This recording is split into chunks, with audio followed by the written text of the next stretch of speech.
y a de ça 3 ans, je lançais ma première chaîne YouTube et autant te dire que j'avais pas du tout la même gueule. À l'époque, je donnais l'impression d'être un geek qui mangeait des cheeseburgers toute la journée. Et pourtant, c'était pas le cas. Certes, il y a eu une perte de poids, mais pas que. Dans cette vidéo, je vais t'expliquer les 3 étapes que j'ai mis en place pour paraître beaucoup plus lean. Étape numéro 1. Au-delà du poids sur la balance, ce qui va être important, c'est d'avoir un taux de masse grasse qui est assez faible. J'avais beau rester aux alentours des 75 kg, mais pourtant rien n'y faisait. J'avais toujours des joues de hamster. C'est qu'à partir du moment où j'ai arrêté de regarder combien je pesais, mais plutôt à quoi je ressemblais, que j'ai commencé à avoir une meilleure apparence physique. Et ça s'explique très simplement. Regarde, imagine-toi 2 gars qui ont vraiment le même but. Ils font 85 kg tous les deux. Leur seul objectif, c'est de perdre du gras pour être mieux physiquement. Le gars numéro 1 va cut énormément de ses calories et il va perdre 8 kg en très peu de temps. Et t'as le gars numéro 2, il va voir long terme. Et il va se dire, je vais me mettre à bien manger, mes calories vont juste un peu chuter, mais juste de 10%. Comme ça, je vais pouvoir garder ma masse musculaire intacte. Que ça soit pour la mâchoire ou pour le reste du corps. Et par contre, ce que je vais faire, c'est que je vais viser une transformation pas sur 20 jours, mais sur 6 mois. À votre avis, les amis, qui va avoir la meilleure apparence? Le mec qui a ruiné tout son métabolisme en faisant chuter ses calories de 50% ou le gars numéro 2 qui a été intelligent et qui a visé plusieurs mois de transformation? Bien sûr, c'est le gars numéro 2. La masse musculaire du visage est extrêmement importante pour ressembler à quelque chose. Il n'y a qu'à voir toutes les personnes qui bossent sur leur mâchoire, ça fait toute la différence. Donc, en prenant le risque d'y aller trop vite, vous pouvez aussi prendre le risque de perdre ces muscles précieux. Et tu vas juste paraître fatigué plutôt que sec. Nous, ce qu'on veut, c'est être sec et tonique. Donc, on doit y aller progressivement pour que nos glandes surrénales puissent s'adapter. Pour petit à petit perdre intelligemment, ce que je te conseille, c'est de manger maximum 2 fois par jour, manger plus de bons gras que de glucides et de prendre des jus de légumes. Ça te permettra d'être calé juste avec la quantité de micronutrition que tu as dans le jus. Je te conseille d'apporter des glucides, mais pas énormément. Tu dois être plus proche de 40-50 grammes que du 100 grammes par repas. Et par contre, à côté, tu combles avec du bon gras. Astuce numéro 2, la qualité de ta peau.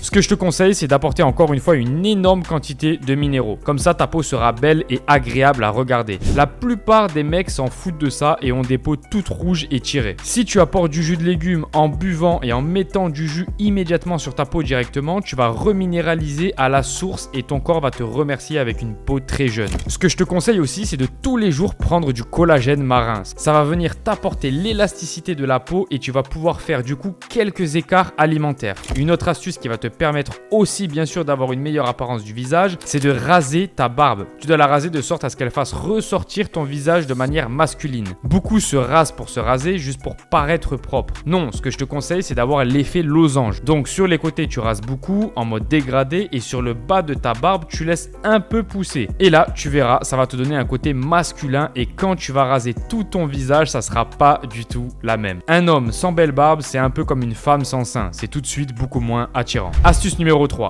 dormir avec du scotch sur la bouche. Le mouth taping va effectivement retracer naturellement ton visage. Quand tu dors avec la bouche ouverte la nuit, ta langue est mal placée et c'est tout ton visage qui est totalement déséquilibré. À partir du moment où tu fermes ta bouche grâce au scotch, le visage va retrouver toute son harmonie, le nez va se replacer, ta langue va se replacer et tes muscles vont enfin se contracter naturellement. Au début, le premier mois, c'est pénible. On est un peu stressé, on ne sait pas si on va s'étouffer ou pas en pleine nuit, mais au final, tu t'aperçois que tu as beaucoup moins d'allergies, un meilleur repos, une peau plus nette et surtout un visage qui se restructure. C'est personnellement, en plus du côté physique, l'astuce qui a le plus changé ma productivité avec le NoFap. Pour les personnes qui se demandent quel scotch mettre, allez sur Amazon et tapez mouth taping. Vous allez vous apercevoir que vous avez beaucoup d'exemples et je vous mettrai le mien personnellement en description. La dernière astuce bonus, c'est de prendre le soleil. Ça n'a rien à voir avec ta masse grasse, mais par contre, une chose est sûre, c'est que tu vas avoir une bien meilleure mine et une bien meilleure apparence physique. Je retourne des fois sur des photos de moi quand j'étais au Mexique il y a 3 ans et je me vois super bronzé. Ok,